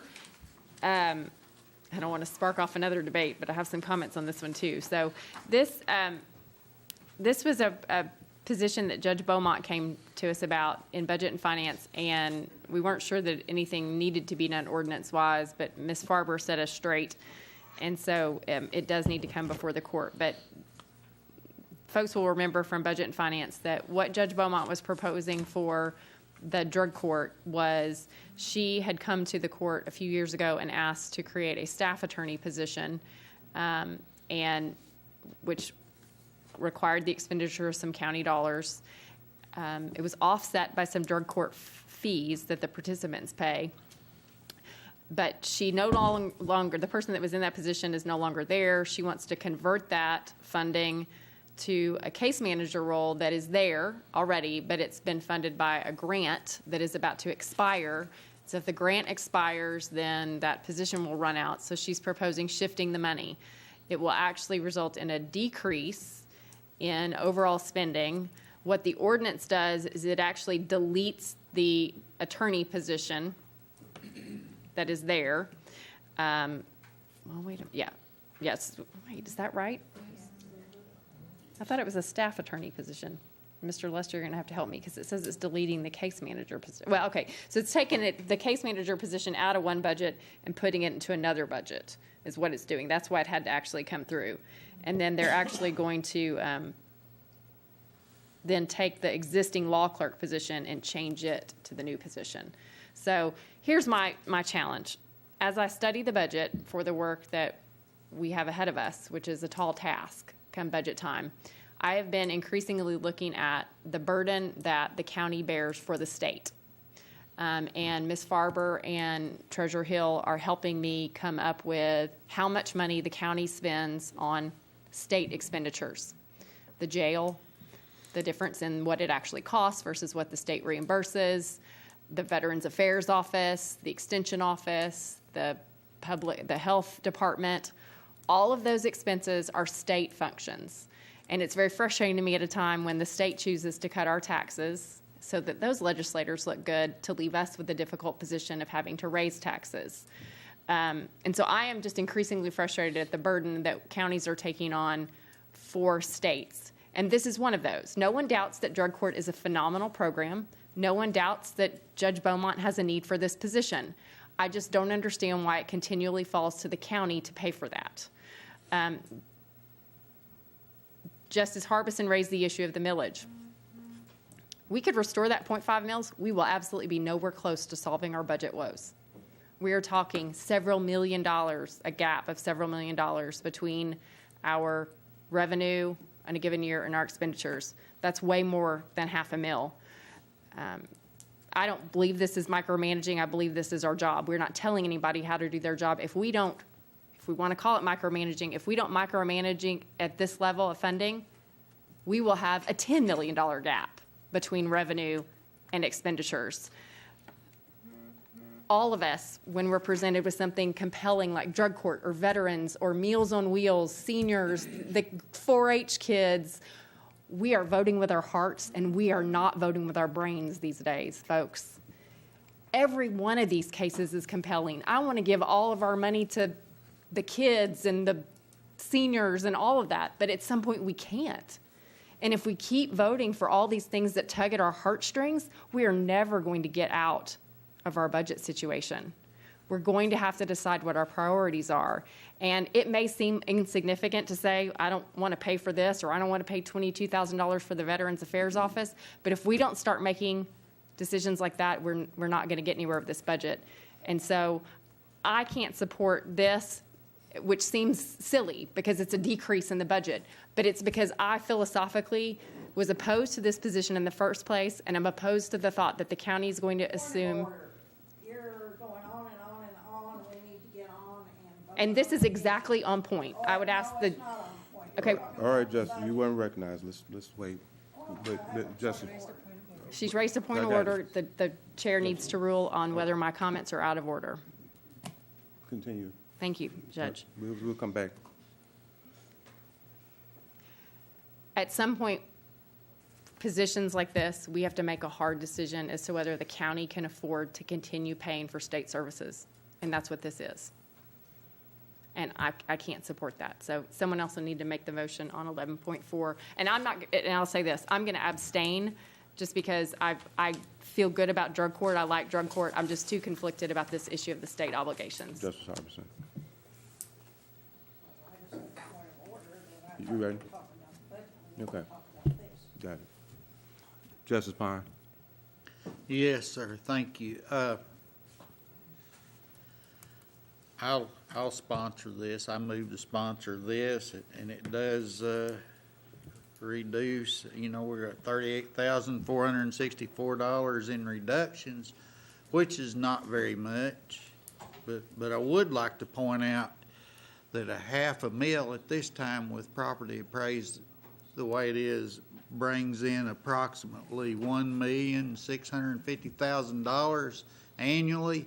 Probably some more than that because the property keeps increasing in value. I just want to bring that out so nobody here is confused about what $500,000 is worth. And by the way, I do appreciate that it got reduced when it did. You take that money that my wife and I saved on our property taxes, almost will take us out to dinner one evening, or pay for about half of it going out to dinner. Thank you. It's been moved and properly second. Any public comments? All right, Ms. Jamie. Joe Kiklak, Yes. Roddy Lloyd, Yes. Tom Lundstrom, No. Eva Madison, Sue Madison, Joel Maxwell, Yes. Joe Patterson, Butch Pond, Yes. Bill Ussery, Yes. Daniel Balls, Yes. Harvey Bowman, Yes. Alicia Devons, Robert Dennis, Yes. Lisa Ecke, Ann Harbison,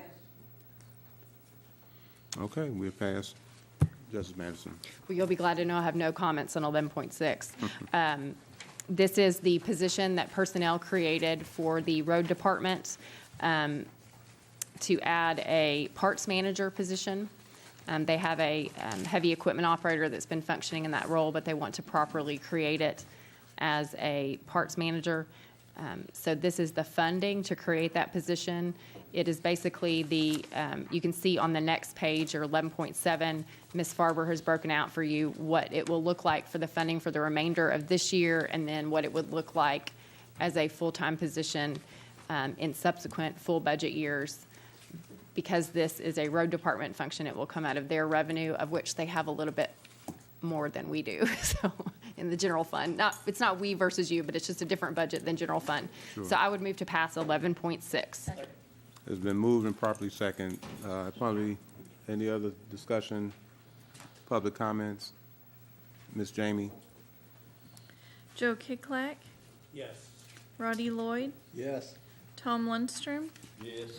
Eva Madison, Sue Madison, Joel Maxwell, Joe Patterson, Butch Pond, Bill Essery, Daniel Balls, Harvey Bowman, Alicia Devens, Robert Dennis, Lisa Ecke, Ann Harbison.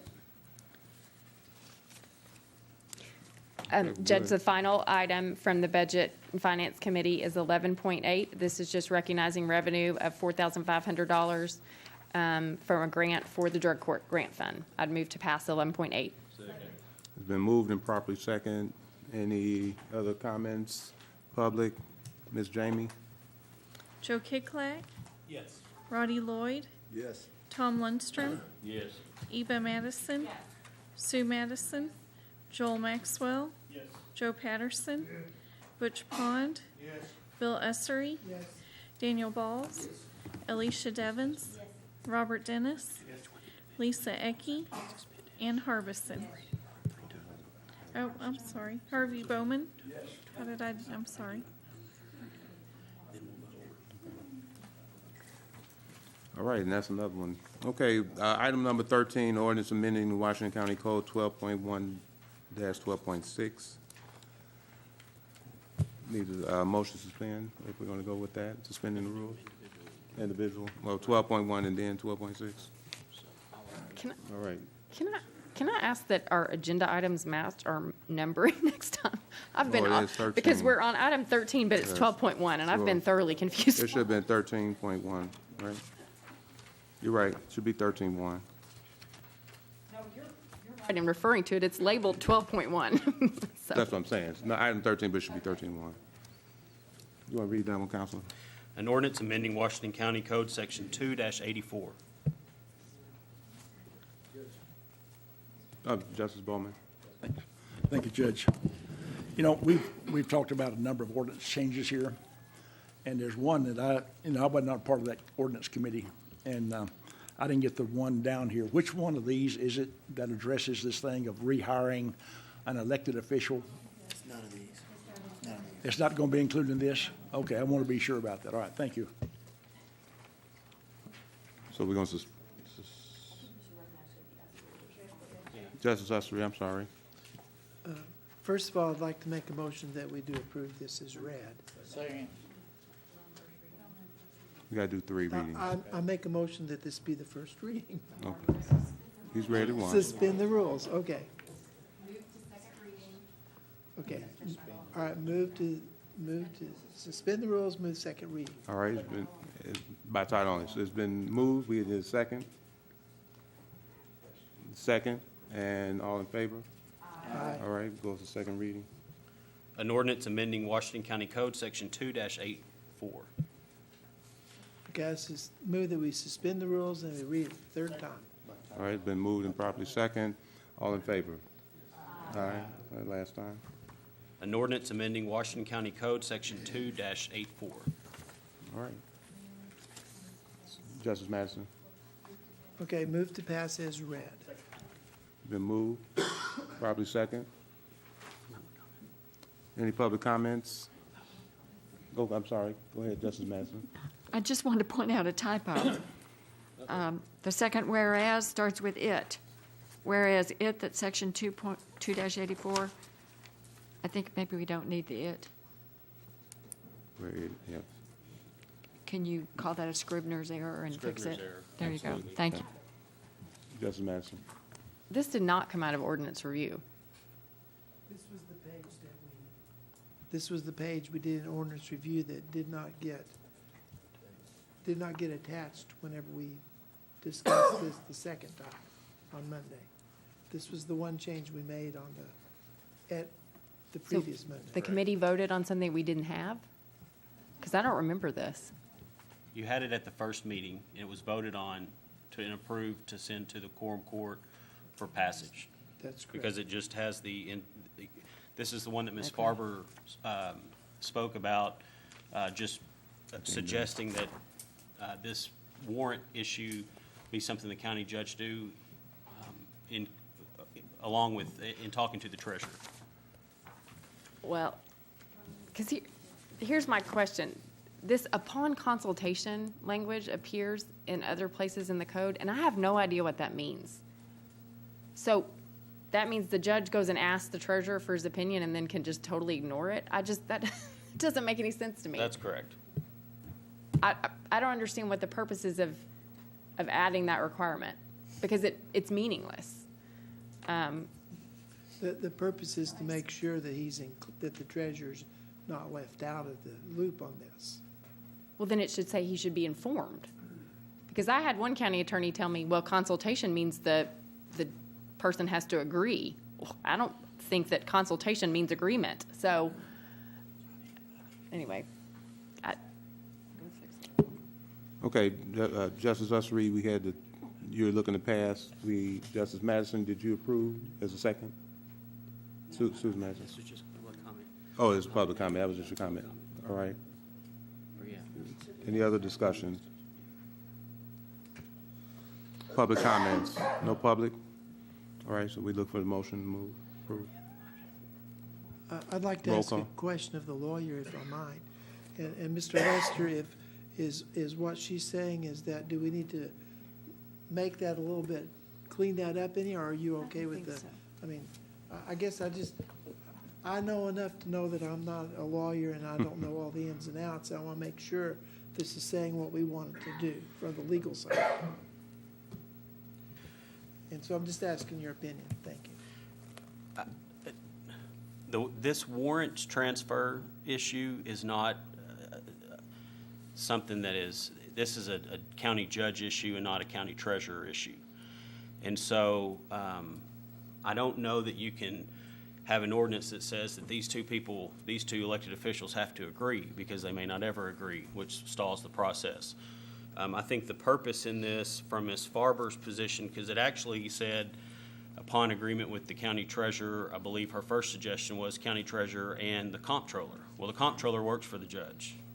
So that clearly, that wasn't correct. So I think the purpose was to have the judge have some sort of contact with the county treasurer as it relates to this warrants transfer. To be real honest, there wasn't any concern that this was absolutely necessary. It was just her suggestion that there be some sort of talk. But I think that ultimately the way it's written with the consultation, like J.P. Madison said, is that doesn't require anything other than the county judge talking to the county treasurer about it, but the county judge ultimately, whoever that may be, whatever year from now that may be, that this is an issue, that discussion is had, and then that will lie with the county judge. Like I said, I don't think this was such a pressing issue that passage of this is crucial. I think it was merely a suggestion from the comptroller's office and the treasurer's office after consultation with them. Justice Ecke. Thank you, Judge. Just the basic definition, a meeting with somebody to talk about a problem or a question, et cetera. A discussion about something that is being decided. That's what consultation is. I think just the very definition of consultation takes care of that. And I know sometimes, and I guess it's the job and the expertise of attorneys to really look at under a microscope at what each word is. And I value and I appreciate that. But for the moment, I think consultation means exactly what Webster says. Thank you. Justice Pine. To me, this looks like, and I appreciate this, and I'll be voting for it. It's an issue dealing with transparency, if you will. You have the county judge, including the treasurer, and what's about to go on, whether they agree with it or not. You have both of these elected officials. They're included in what's actually going on. Thank you. Justice Ussery.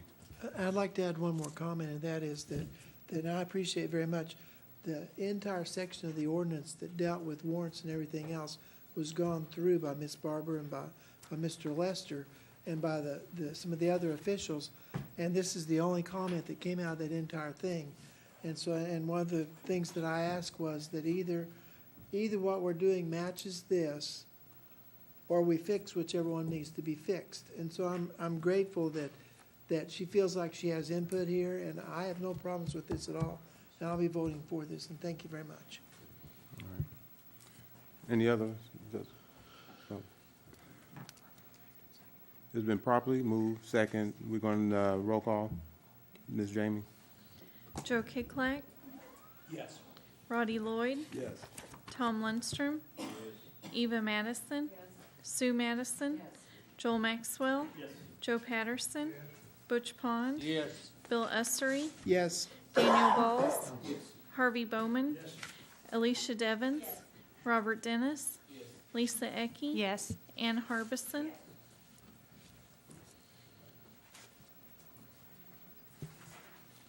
Justice Ussery, back up. Okay, Mr. Lester, if you'll read this one for us by title, please. An ordinance amending Washington County Code Section 2-133. And again, this is only taking out things that do not apply anymore. So we're just cleaning this up. Can I make a motion that we suspend the rules and consolidate the consideration of the remaining ordinances that came out of ordinance review, so 12.2 through 12.6, and that we consider them together? Absolutely, I don't have a problem with that. But I think we need a motion to suspend. Second. So we have a motion on the floor to consolidate. We have a second.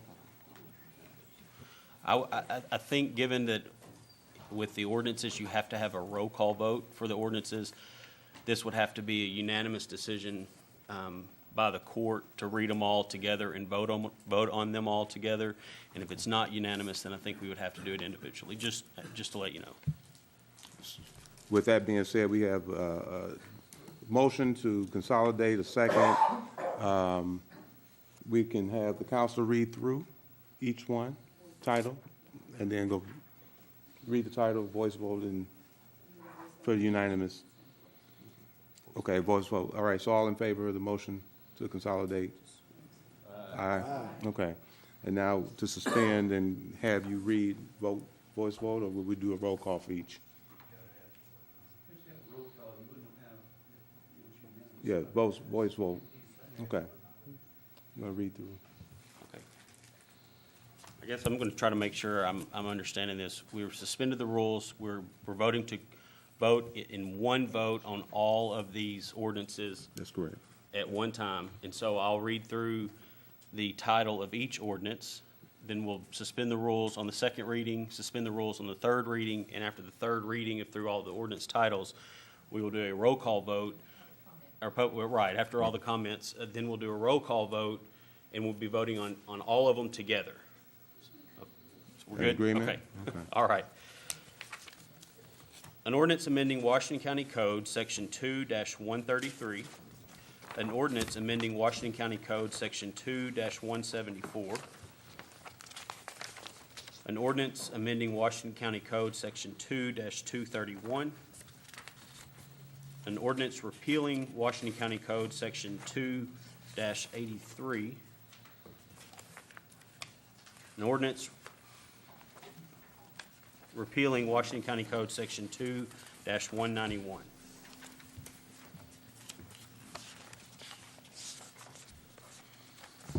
Okay, so I move that we suspend the rules and that we go to the second reading.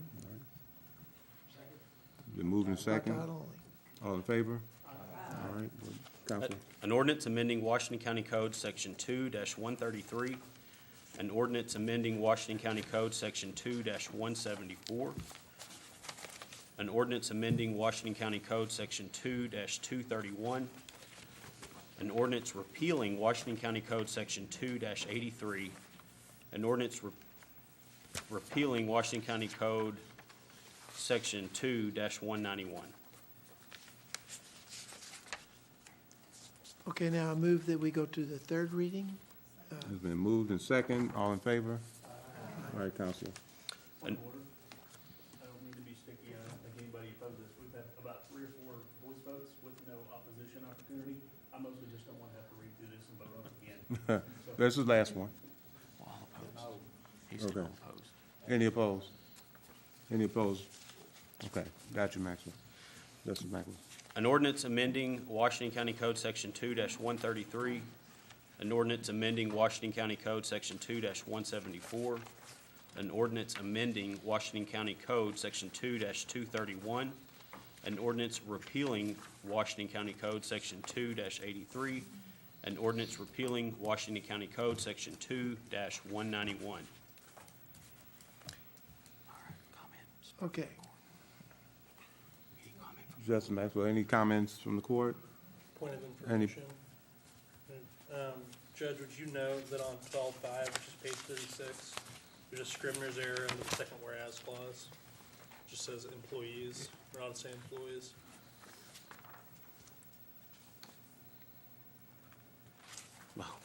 Got you. Got you. Any other comments? Thank you, Justice Keefe. Yes, sir. Any public comments? Justice I Uslery. move to pass. It's been moved and properly second. Any public comments? Ms. Jamie, roll call. Joe Kiklak, Yes. Roddy Lloyd, Yes. Tom Lundstrom, Yes. Eva Madison, Sue Madison, Joel Maxwell, Joe Patterson, Yes. Butch Pond, Yes. Bill Ussery, Yes. Daniel Balls, Harvey Bowman, Alicia Devons, Robert Dennis, Lisa Ecke, Ann Harbison, All right. It did pass. Committee reports? Any other committee reports? Any other business? Any other business? Yeah, any other business? I attended the Quorum Court's annual meeting on Saturday. I will not give you my entire report. I would just ask that I be put on the agenda for next month to give a report. But the one thing that's a little time sensitive that I did want to bring to your attention is that the internet sales tax issue is not dead. The governor has indicated that if the House can get the votes to pass it, that he will put it on for the special call in May for the special session. And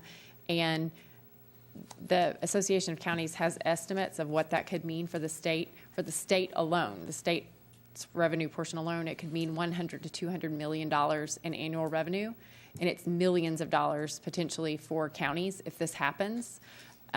So they were urging counties to reach out to legislators to try to get them to switch. It narrowly failed in the House. It passed in the Senate, it passed out of House committee, and it failed in the House, on the House floor, but it was narrow. This could be a true solution to some of our budget problems. The loss of sales tax revenue because of the internet sales has been significant. And for those of you that are hearing the rhetoric that it's a new tax, that's a myth. That's how people are spinning it.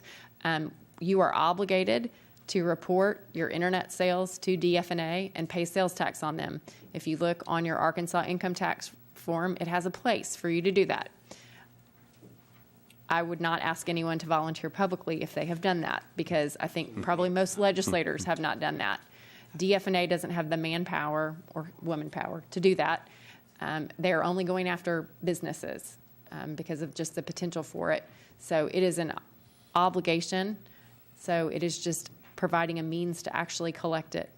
So that's just an issue that's a little time sensitive because it might be on the special call for the special session coming up. So I bring that to your attention. Thank you. Any other business? And again, appreciate your comments. I think it will, I think they're going to end up having it back on the special session. So we got one other motion. We got a motion, a second, probably. All in favor? Those opposed? Thank you.